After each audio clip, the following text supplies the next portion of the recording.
Hello everyone, this is Swift Tyagi, lecturer at Impact College Science and Technology Rampur. Welcome to the Impact Agri classes. Students, rainfed agriculture and watershed management का एक और interesting topic के साथ में एक lecture हो रहा है, आपको हम यहाँ प्रोवाइड करा रहे हैं।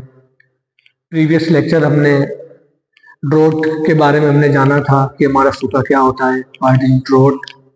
उसके क्लासेस जाने थे हमने कि ड्रोट के कितने प्रकार होते हैं, कौन से ड्रोट्स को हम क्या कहते हैं, तो ये हमने प्रीवियस लेक्चर में देखा था। तो स्टूडेंट्स, अगर आप को ये लेक्चर अच्छे से आप समझना चाहते हो तो उसके लिए आपको पहले प्रीवियस लेक्चर देखना पड़ेगा, क्योंकि जब आपको सूखे के बारे में ही नहीं पता होगा तो आप ये हमारा जो आज का टॉपिक है effect of draught on plant, ये आपको समझ नहीं आएगा।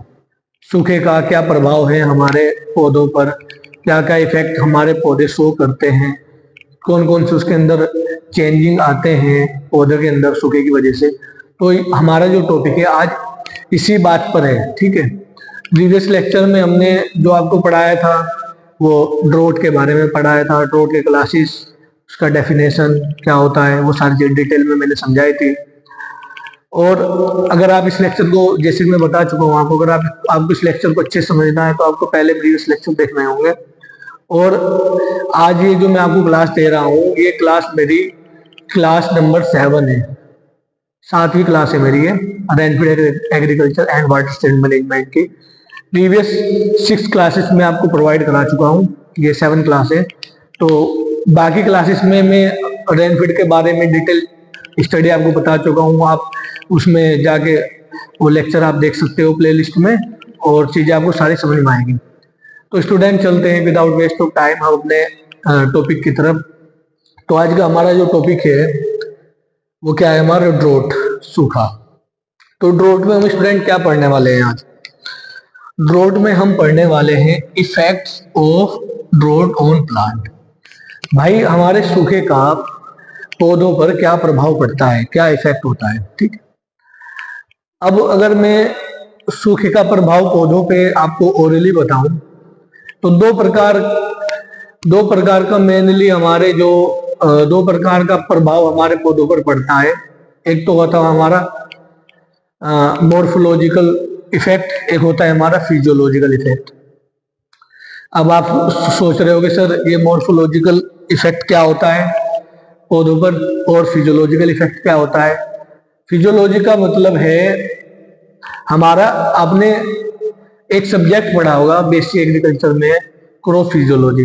तो उसमें प्लांट के या फसलों के किस चीज के बारे में स्टडी करते हैं क्रॉप फिजियोलॉजी में। तो उसमें हम, फिजियोलॉजी का मतलब होता है फसल कार्य की, फसल कार्य की मतलब जितने भी फंक्शन हमारे प्लांट के इंटरनली सिस्टम में चल रहे हैं, ठीक है, वो सारे फंक्शन की स्टडी हम क्रॉप फिजियोलॉजी में करते हैं। और यहाँ पे हम क्या पढ़ रहे हैं, फिजियोलॉजिकल इफेक्ट पढ़ रहे हैं, ठीक है। और कौन सा पढ़ रहे हैं, मॉर्फोलॉजिकल इफेक्ट पढ़ रहे हैं प्लांट पे। तो फिजियोलॉजी का यहाँ पे ये मतलब है कि इंटरनली जो मैकेनिज्म हमारे पौधे का है उस पर क्या प्रभाव पड़ता है। और मॉर्फोलॉजी का मतलब यहाँ पे ये है कि हमारे फिजिकल अपीयरेंस में, भौतिक बनावट पे हमारे पौधे के क्या इफेक्ट पड़ता है, ठीक है, उसके भौतिक पर क्या इफेक्ट पड़ता है। तो ये दो इफेक्ट हम आपको आज यहाँ पे बताएंगे जो हमारे पौधे के ऊपर पड़ते हैं, किसकी वजह से, हमारे सूखे की वजह से। तो स्टूडेंट, चलते हैं हम वन बाय वन को देखते हैं क्या है यहाँ पे। तो फिजियोलॉजिकल इफेक्ट ऑफ ड्रोट में पहला हमारा जो इफेक्ट है वो क्या है, रिड्यूस फोटोसिंथेसिस। रिड्यूस फोटोसिंथेसिस, भाई फोटोसिंथेसिस क्या है, प्रकाश संश्लेषण हिंदी में बोलते हैं इसको। तो ये हमारा एक पौधे का वो प्रोसेस है जिस प्रोसेस के द्वारा पौधा अपने खाने को बनाता है, अपना पूरा प्रोसेस करता है, ठीक है, अपने एनर्जी बनाने अपने लिए, और सीड के अंदर उस एनर्जी को स्टोर करना, ठीक है। वो कार्बोहाइड्रेट के फॉर्म में कर सकता है, ग्लूकोज के फॉर्म में कर सकता है, न्यूट्रिएंट के फॉर्म में उसको स्टोर कर सकता है। तो वो जो सीड हमको प्राप्त हो रहा है वो किस प्रोसेस के द्वारा मिल रहा है, फोटोसिंथेसिस के द्वारा मिल रहा है। अब फोटो का अगर मैं बात करूं आपको, फोटो और सिंथेसिस दो शब्दों से मिलकर ये बना है हमारा, एक तो फोटो, एक सिंथेसिस। फोटो का मतलब होता है हमारा प्रकाश, क्या मतलब है फोटो का? प्रकाश, ठीक है। और सिंथेसिस मतलब होता है संश्लेषण।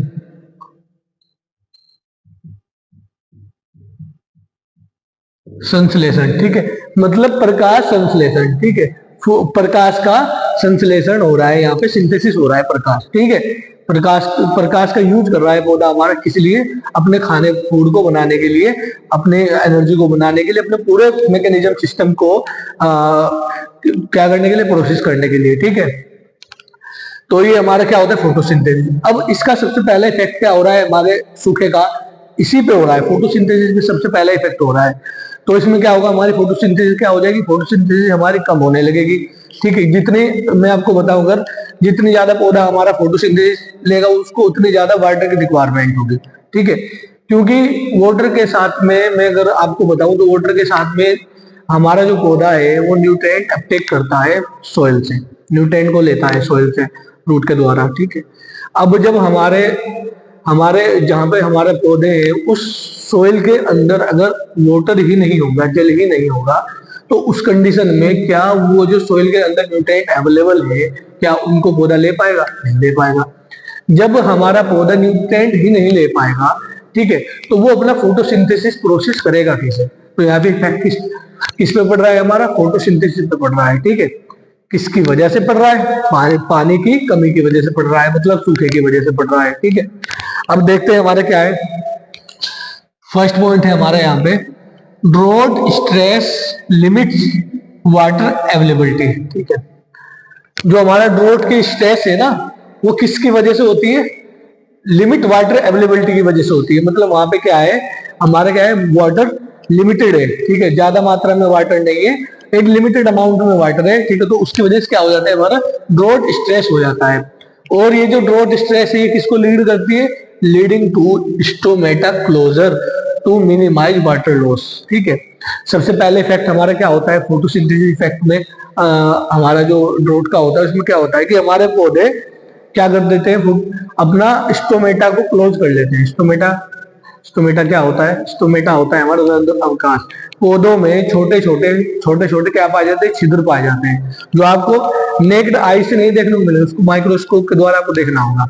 अगर आप ऐसे देखने लोगे जाके लीव्स को लेके, कहा ऐसे इसमें छोटे छोटे हमारे, आपने बोला है छिद्र, तो वो छिद्र आपको ऐसे नहीं दिखेंगे। जब आप माइक्रोस्कोप का यूज करोगे तब आपको क्या करता है? हमारा स्टोमेटा को क्लोज करना स्टार्ट कर देता है।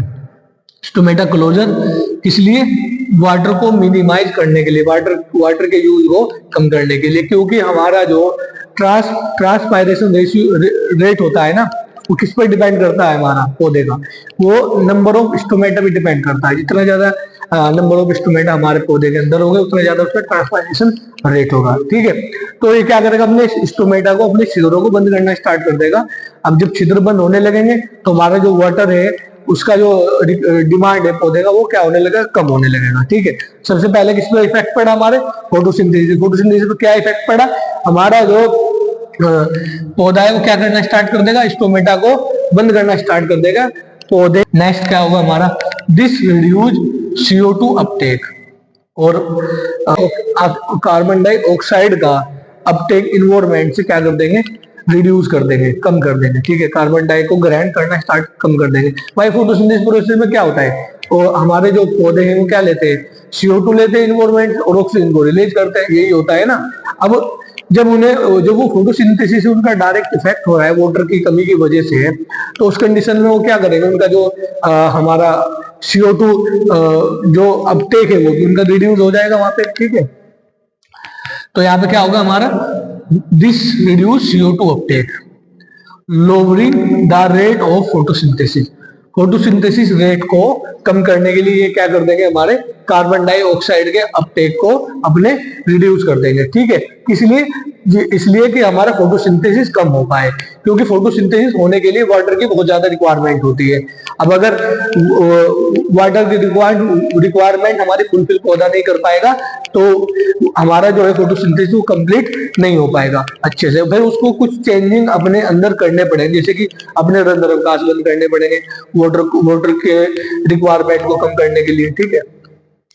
नेक्स्ट हमारा क्या है? Next point, decrease chlorophyll content, और पौधे के अंदर क्या हो जाएगा हमारा? क्लोरोफिल कंटेंट बनना कम हो जाएगा। ठीक भाई, जब CO2 का अपटेक कम हो गया, ठीक है, तो हमारा जो है पौधों के अंदर न्यूट्रिएंट बनने कम हो जाएंगे। ठीक है, जब हमारा पौधा न्यूट्रिएंट को अपटेक करना सोइल से कम कर देगा, ठीक है, तो हमारा क्लोरोफिल का निर्माण भी हमारा कम हो जाएगा। क्लोरोफिल क्या होता है? क्लोरोफिल एक ऐसा पिगमेंट होता है पौधे के अंदर जिसकी वजह से पौधा हमारा क्या रहता है, ग्रीनिश रहता है, हरा रहता है। ठीक है, अब क्लोरोफिल बनना कम हो जाएगा, यानी कि पौधा हमारा कम हरा हो जाएगा। ठीक है, मतलब वो ज्यादा हरा नहीं रहेगा, हरियाली उसकी कम हो जाएगी। ठीक है, तो क्लोरोफिल कंटेंट कम हो जाएगा और इसके साथ साथ में ऑल्सो इफेक्ट लाइट एब्जॉर्प्शन, और इसके साथ में किस पर इफेक्ट पड़ेगा? पौधे के लाइट के, प्रकाश के ग्रहण पर इफेक्ट पड़ेगा। ठीक है, प्रकाश का एब्जॉर्प्शन उसका कम हो जाएगा, क्योंकि क्लोरोफिल कंटेंट जब कम बनना है हमारा, क्लोरोफिल अगर पौधे के अंदर कम बनना है तो लाइट एब्जॉर्प्शन भी हमारा उसके साथ में कम हो जाता है। क्यों? क्योंकि हमारा पौधा अगर फोटोसिंथेसिस करता है तो उसका सबसे बड़ा कारण है क्लोरोफिल। ठीक है, क्योंकि उसकी वजह से पौधा होता है हमारा हरा, और हरा होने की वजह से हमारा पौधा करता है फोटोसिंथेसिस।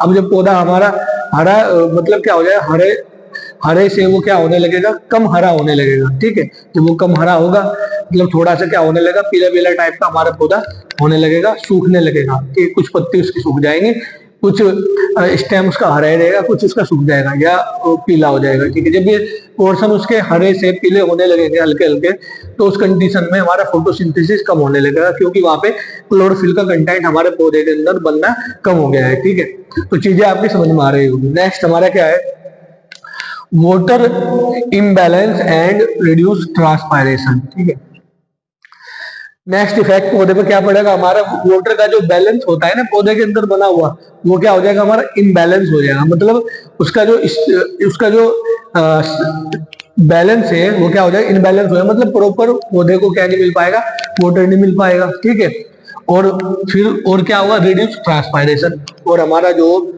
ट्रांसपायरेशन रेट है, ठीक है, वो क्या हो जाएगा, हमारा कम हो जाएगा। ठीक है,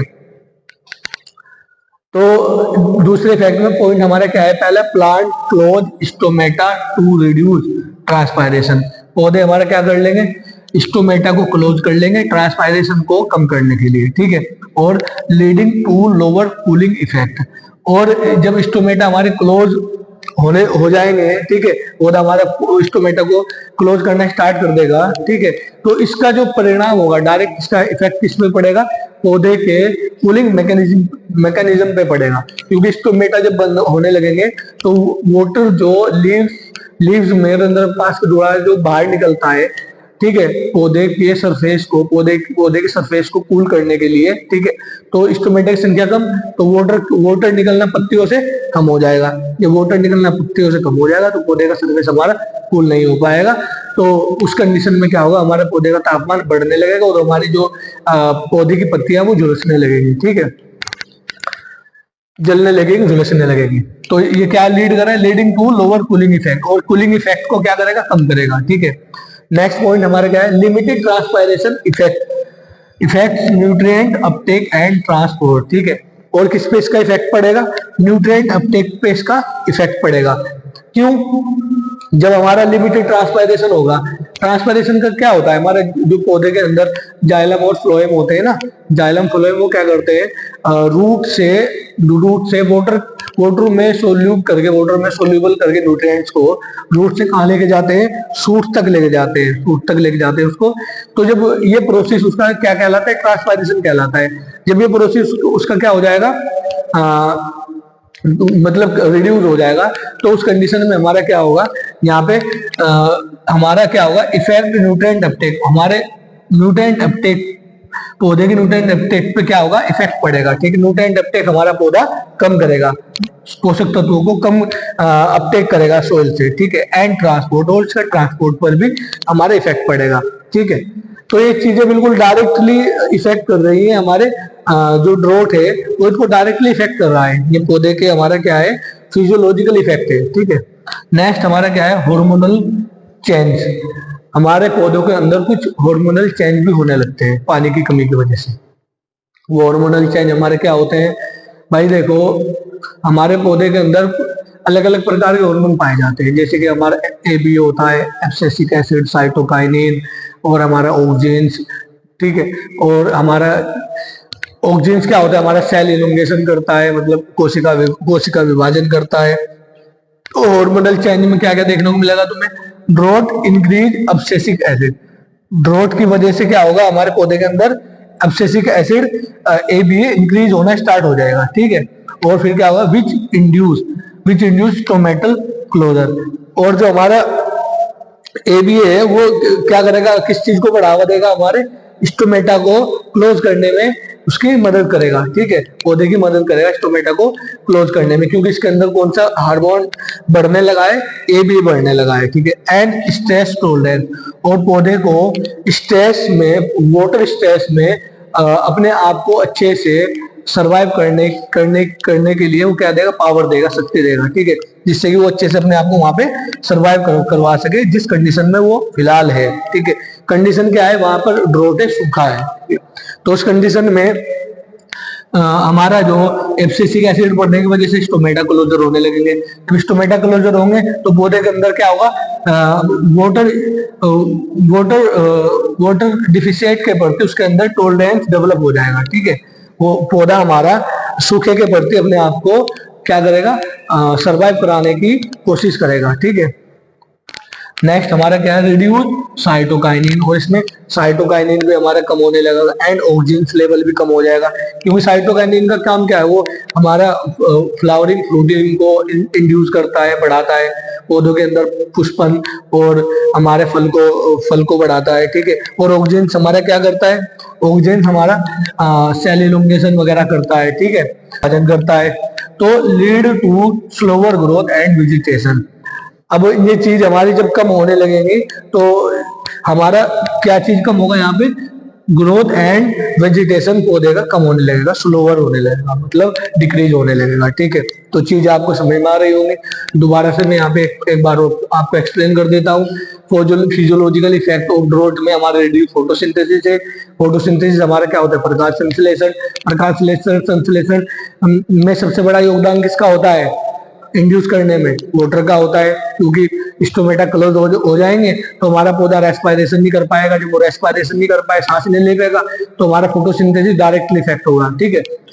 नेक्स्ट हमारा क्या, water imbalance and reduce transpiration, जब उसका ट्रांसपायरेशन ही, क्योंकि पौधे के अंदर अगर पौधे के रूट पोर्शन में अगर पानी की कमी होगी तो ट्रांसपायरेशन हमारा रिड्यूस हो ही जाएगा। जब ट्रांसपायरेशन रेट हमारा रिड्यूस होगा तो पौधे के अंदर न्यूट्रिएंट की अवेलेबिलिटी हमारी कम हो जाएगी, ठीक है। तो और उसका इफेक्ट किस में पड़ेगा, हमारे क्लोरोफिल पे पड़ेगा, और क्लोरोफिल पे पड़ेगा तो हमारे फिर फोटोसिंथेसिस इफेक्ट होने लगेगी, ठीक है। तो चीजें आपको समझ में आ रही होंगी। नेक्स्ट है हार्मोनल चेंज। हार्मोनल मतलब कुछ हार्मोन का बदलाव भी हमारे पौधे के अंदर स्टार्ट हो जाएगा, जैसे कि अब्सेसिक एसिड बढ़ने लगेगा और साइटोकाइनिन और ऑक्सीजन हमारे कम होने लगेंगे। अब्सेसिक एसिड किसको इंड्यूस करता है, हमारे स्टोमेटा क्लोज करने को इंड्यूस करता है, मतलब स्टोमेटा क्लोजर को पौधे के अंदर बढ़ावा देता है, ठीक है। और ऑक्सीजन कम होने लगेंगे और साइटोकाइनिन कम होने लगेंगे, क्योंकि ऑक्सीजन और साइटोकाइनिन हमारे ग्रोथ और वेजिटेशन में, पौधे की ग्रोथ और वेजिटेशन में मददगार साबित होते हैं, ठीक है। तो चीजें आपको समझ में आ रही होगी। नेक्स्ट हम देखते हैं, यहाँ पे हमारा फिजियोलॉजिकल इफेक्ट हो चुका है ड्रोट का। नेक्स्ट हमारा पॉइंट कौन सा है, मोर्फोलॉजिकल इफेक्ट। यहाँ पे आप देख सकते हो मोर्फोलॉजिकल इफेक्ट। तो मोर्फोलॉजिकल इफेक्ट में सबसे पहला जो हमारा यहाँ पे पॉइंट है वो क्या है, reduce plant height and growth. भाई डायरेक्ट पौधे की ऊंचाई और उसकी ग्रोथ पर डायरेक्ट इफेक्ट पड़ेगा पानी की कमी की वजह से। क्यों, कैसे पड़ेगा इफेक्ट, फोटोसिंथेसिस हमारा जब डिक्रीज हो जाएगा तो पौधे की ग्रोथ तो ऑटोमेटिक रुकी जाएगी, ठीक है। स्टोमेटा हमारे बंद हो जाएंगे, मतलब स्टोमेटा बंद तो यानी कि क्या है, हमारा रेस्पायरेशन, हमारा क्या, रेस्पायरेटरी सिस्टम हमारा बंद हो जाएगा। जब रेस्पायरेटरी सिस्टम बंद हो जाएगा तो पौधे का जो इंटरनल मैकेनिज्म है, सोइल से न्यूट्रिएंट को अपटेक करना और उसको हर शूट पोर्शन तक पहुंचाना, ठीक है, और उस न्यूट्रिएंट का यूज फोटोसिंथेसिस के लिए करना, तो फिर ये भी हमारा क्या हो जाएगा, न्यूट्रिएंट अपटेक भी कम हो जाएगा। जब न्यूट्रिएंट अपटेक कम हो जाएगा तो पौधे की ग्रोथ हमारी रुक जाएगी, ठीक है, पौधे की उपज हमारी रुक जाएगी, ठीक है। तो reduce plant height and growth, यहाँ पे हमारे प्लांट की हाइट भी कम होने लगेगी और उसकी ग्रोथ भी कम होने लगेगी, ठीक है। तो इसमें पॉइंट कौन कौन से, water stress limits cell expansion, ये क्या लिखा हुआ है हमारा, सेल एक्सपेंशन है, तो वाटर की कमी की वजह से हमारी जो सेल एक्सपेंशन है, मतलब सेल एक्सपेंशन का मतलब क्या है, कोशिकाओं का बढ़ना, उसका डिवीजन होना, कोशिकाओं का डिवीजन होना हमारा क्या कहलाता है, सेल एक्सपेंशन कहलाता है। लेकिन यहाँ पे हमारा क्या हो रहा है, सेल एक्सपेंशन हमारा लिमिट्स हो जाएगा, मतलब सेल एक्सपेंशन होना हमारा कम हो जाएगा, ठीक है। कोशिका विभाजन यहाँ पे कम हो जाएगा। जब कोशिका विभाजन कम हो जाएगा, भाई सीड हमारा क्या एक सेल है, ठीक है। अब उस सीड से एक पौधा बनता है, तो वो कितनी सेल मल्टीप्लाई होकर बड़ा होता जाता है पौधा, ठीक है। जैसे कि हमारे अंदर भी एक सेल होती है, फिर एक सेल से हम बड़े होते चले जाते हैं, चीजें आपको समझ में आ रही होगी। तो सेल एक्सपेंशन यहाँ पे क्या हो जाएगा, हमारा कम हो जाएगा, लिमिट्स हो जाएगी, सेल एक्सपेंशन लिमिटेड होगा। जब सेल एक्सपेंशन लिमिटेड होगा तो पौधे की जो ग्रोथ और उसका डेवलपमेंट है वो क्या हो जाएगा, वहां पे डायरेक्ट इफेक्ट पड़ेगा, यानी कि वो कम होने लगेगा। पौधे की हाइट भी इफेक्ट पड़ेगी और उसकी ग्रोथ भी इफेक्ट पड़ेगी, ठीक है। नेक्स्ट हमारा क्या है, डिवीजन, सेल डिवीजन भी हमारा यहाँ पे लिमिट्स हो जाएगा। और ये जब लिमिट्स होंगे तो ये किसको लीड करेंगे, लीडिंग टू स्टैंडर्ड ग्रोथ, हमारी ग्रोथ को, पौधे की ग्रोथ को रोक देंगे, ठीक है। और नेक्स्ट पॉइंट हमारा क्या है, root growth is often enhance to search for water, ठीक है।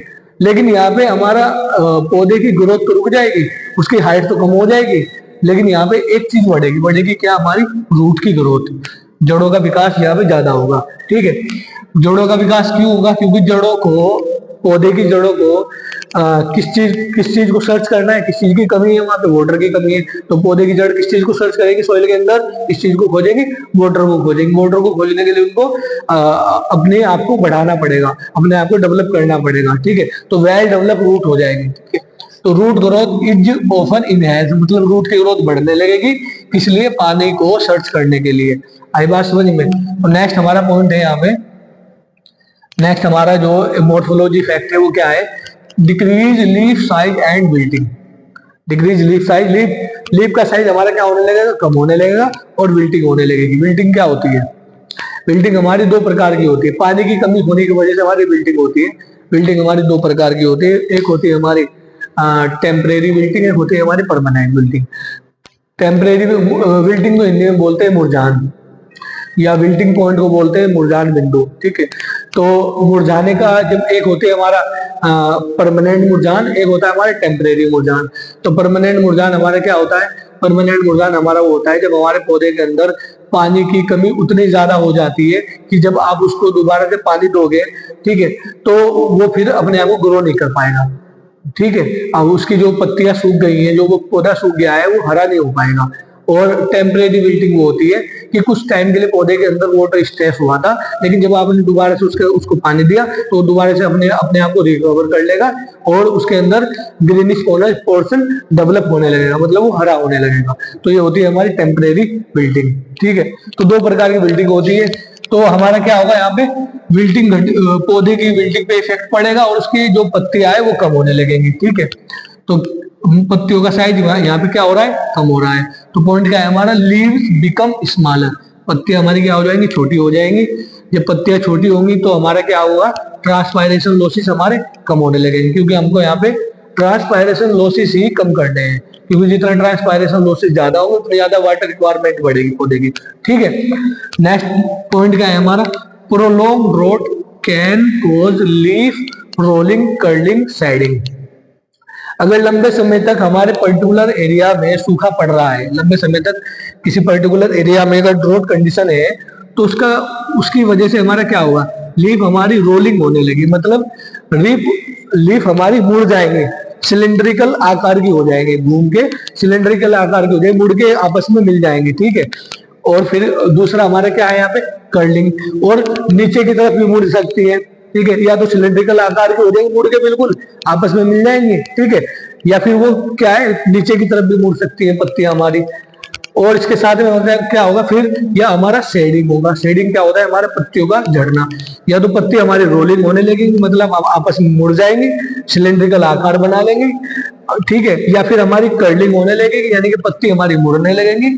या फिर हमारा यहाँ पे क्या होने लगेगा, शेडिंग होने लगेगा। किसकी वजह से, ड्रॉट की वजह से। शेडिंग का मतलब है यहाँ पे पत्तियों का झड़ना, झड़ना, ठीक है। नेक्स्ट हमारा यहाँ पे पॉइंट क्या है, altered root morphology. Altered root morphology मतलब यह है कि कुछ हमारे रूट, जो हमारा जड़ होती है ना, उनके अंदर भी कुछ हमारे चेंजिंग आने लगते हैं। जड़ के अंदर क्या चेंजिंग आते हैं हमारे, root grow deeper and become more fibrous. ठीक है, रूट हमारी जो है वो गहराई तक जाएंगी, मतलब रूट वेल डेवलप हो जाएंगी और मोर फाइबर उनके अंदर हो जाएगा। मतलब जो हमारी छोटी छोटी जड़ों में से जो बिल्कुल छोटे छोटे बाल जैसी जड़ें निकलती है ना, छोटी छोटी बारीक बारीक सी, तो वो होते हैं हमारे फाइबरस। वो क्या होते हैं, हमारे फाइबर होते हैं। तो वो फाइबर हमारे बढ़ने लगेंगे और रूट हमारी गहराई तक जाने लगेगी, क्योंकि जितनी ज्यादा गहराई तक जाएगी उतना ज्यादा वो वाटर को अपटेक कर पाएगी, और जितनी ज्यादा उसके अंदर फाइबर बढ़ेंगे उतने ज्यादा वो मिट्टी के छोटे छोटे कणों से पानी का एब्जॉर्प्शन कर पाएगी। ठीक है, तो चीजें आपको समझ में आ रही होंगी। मोर भाई रूट का गहराई तक जाना और उसका अधिक फाइबरस होना। ठीक है, किस चीज में मददगार साबित होगा, एक्सिस अंडरग्राउंड वाटर, जो हमारा अंडरग्राउंड वाटर है उसमें एक्सेस लेने के लिए, मतलब डीपली अंडरग्राउंड वाटर को एब्जॉर्ब करने के लिए हमारी जो रूट है वो क्या हो जाएगी, परमिएबल हो जाएगी। ठीक है, नेक्स्ट हमारा क्या है, लेटरल रूट डेवलपमेंट में increase to enhance water absorption. Lateral root development का मतलब ये है कि रूट जड़ें हमारी गहराई तक तो जाएंगी, इसके साथ साथ में जड़ें हमारी फैलेंगी भी, साइडों में भी फैलेंगी। इसका पौधे को क्या लाभ मिलेगा, रूटों का फैलने का, कि पौधा हमारा हमारे लेटरल पोर्शन से भी अच्छे से वाटर का एब्जॉर्ब कर पाएगा, क्योंकि उस पर्टिकुलर कंडीशन में किसी की कमी है, वाटर की कमी है, और पौधा हमारा हर वो कोशिश करेगा अपने आप को बचाने के लिए जिस कोशिश के द्वारा वो वाटर को कहीं ना कहीं से एब्जॉर्ब कर पाएगा। ठीक है, मतलब जैसे कि हम किसी एक एडवर्स कंडीशन में चले गए इंसानी, तो अपने आप को सर्वाइव कराने के लिए हम हर मुमकिन कोशिश करेंगे ताकि हम अपने आप को जिंदा रख सके। तो पौधा भी अपने आप को जिंदा रखने के लिए पानी को हर सोइल के छोटे छोटे पेड़ों से खोज के लेकर आएगा। ठीक है, उसको चाहे अपनी फाइबरस रूट को डेवलप करना पड़े या अपने पौधों अपनी जड़ों को गहराई तक पहुंचाना पड़े। ठीक है, तो चीजें आपकी समझ में आ रही होंगी। नेक्स्ट पॉइंट क्या है हमारा, early flowering and reduce seed set. पौधा हमारा क्या करता है, हमारा ड्रोट आने से पहले ही अपनी जो फ्लावरिंग है उसको इंड्यूस कर लेता है, मतलब फ्लावरिंग को स्टार्ट कर देता है, क्योंकि जब ड्रोट आएगा तो फ्लावरिंग कंप्लीट नहीं हो पाएगी और ना फिर फ्लोटिंग हो पाएगी। तो पौधा हमारा कुछ ऐसे चेंजिंग भी हमारे पौधे के अंदर आते हैं। ठीक है, तो सम प्लांट, यहाँ पे पॉइंट हमारे क्या है, some plant accelerate flowering to complete their life cycle before severe drought. मतलब कहने का यहाँ पे ये है कि कुछ पौधे ऐसे होते हैं जो अपनी फ्लावरिंग सीवियर ड्रोट आने से पहले ही कंप्लीट कर लेते हैं। ठीक है, या कुछ ऐसी पर्टिकुलर वैरायटी हो सकती है जो जिनके अंदर अर्ली फ्लावरिंग होती है, जो पहले फ्लावरिंग कर लेती है, या जिनकी शॉर्ट ड्यूरेशन वैरायटी का भी यूज कर सकते हो आप यहाँ पे। ठीक है, कुछ ऐसी वैरायटी का यूज कर सकते हो जिस वैरायटी के अंदर हमारा क्या हो, वेजिटेशन पोर्शन कम हो और उसकी हाइट भी कम हो, क्योंकि जितना ज्यादा वेजिटेशन पोर्शन होगा उतना ज्यादा उसका वाटर रिक्वायरमेंट होगा, जितनी ज्यादा उसकी हाइट होगी उतना ज्यादा वाटर एब्जॉर्प्शन उसकी ज्यादा होगा। ठीक है, तो आई होप आपको समझ में आ रहा होगा। थोड़ा सा मैं फास्ट पढ़ा रहा हूँ क्योंकि टाइम की कमी है मेरे पास में। नेक्स्ट हमारा क्या है, रिड्यूस बायोमास एंड यील्ड, और इसका इफेक्ट इस पे पड़ेगा हमारा बायोमास पे, वेजिटेशन पे और हमारी उपज पे डायरेक्ट इफेक्ट पड़ेगा भाई। जब हमारा फोटोसिंथेसिस इफेक्ट होगा, ठीक है, फोटोसिंथेसिस से हमारा खाना बनाता है पौधा, जब खाना नहीं बनेगा तो यील्ड कम होगी, उपज कम होगी। ठीक है, ट्रांसपायरेशन रेट कम होगा तो न्यूट्रिएंट का अपटेक कम हो जाएगा, जब न्यूट्रिएंट का अपटेक कम होगा तो पौधा हमारा हरा नहीं रह पाएगा, जब वो हरा नहीं रह पाएगा तो वो फोटोसिंथेसिस नहीं कर पाएगा। ठीक है, मतलब सारी चीजें डायरेक्ट एक दूसरे से इफेक्ट हो रही है, डायरेक्टली एक दूसरे से इफेक्ट हो रही है। ठीक है, एक चीज की कमी हो रही है तो हर चीज में इफेक्ट पड़ रहा है। तो यहाँ पे क्या है हमारा, इसका जो कंक्लूजन है हमारा लास्ट में क्या निकल के आएगा, हमारा जो पौधा है उसका बायोमास भी कम हो जाएगा, उसकी उपज भी कम हो जाएगी due to photosynthesis and, point देखो यहाँ पे क्या लिखा है, due to photosynthesis and nutrient uptake overall biomass production decrease. ठीक है, फोटोसिंथेसिस की वजह से और न्यूट्रिएंट को अपटेक करने की वजह से, क्योंकि फोटोसिंथेसिस पे इफेक्ट हो रहा है और न्यूट्रिएंट को अपटेक करने पर भी पौधे के अंदर इफेक्ट हो रहा है। ठीक है, किसकी वजह से, सूखे की वजह से। तो इससे क्या होगा, हमारा ओवरऑल बायोमास प्रोडक्शन भी हमारा कम हो जाएगा और हमारा पौधे का यील्ड भी कम हो जाएगा और बायोमास भी कम हो जाएगा। और किस किस चीज में इफेक्ट पड़ेगा, हमारे फ्रूट्स हमारे डिक्रीज होने लगेंगे, ग्रेन का प्रोडक्शन कम हो जाएगा, ट्यूबर्स हमारे कम हो जाएंगे। ट्यूबर्स मतलब कंद, कंद मतलब जैसे कि शकरकंद होती है ना, आलू, तो वो क्या होते हैं हमारे ट्यूबर्स क्रॉप होती है, तो ट्यूबर्स भी कम होने लगेंगे। और ये किसी वजह से होंगे, सो रिड्यूस साइज एंड वेट, ठीक है। और मतलब इनका क्या होने लगेगा यहाँ पे, ये हमारे इनका साइज और वेट कम होने लगेगा, किसका, फ्रूट का, ग्रेन्स का, ट्यूबर्स का, ठीक है। साइज और वेट इनका कम होने लगेगा, किसकी वजह से, हमारे वाटर की कमी की वजह से या ड्रोट की वजह से, सूखे की वजह से। तो यहाँ पे हमारा जो लेक्चर है वो हम करते हैं दी एंड, यहाँ पे लिखा हुआ है दी एंड।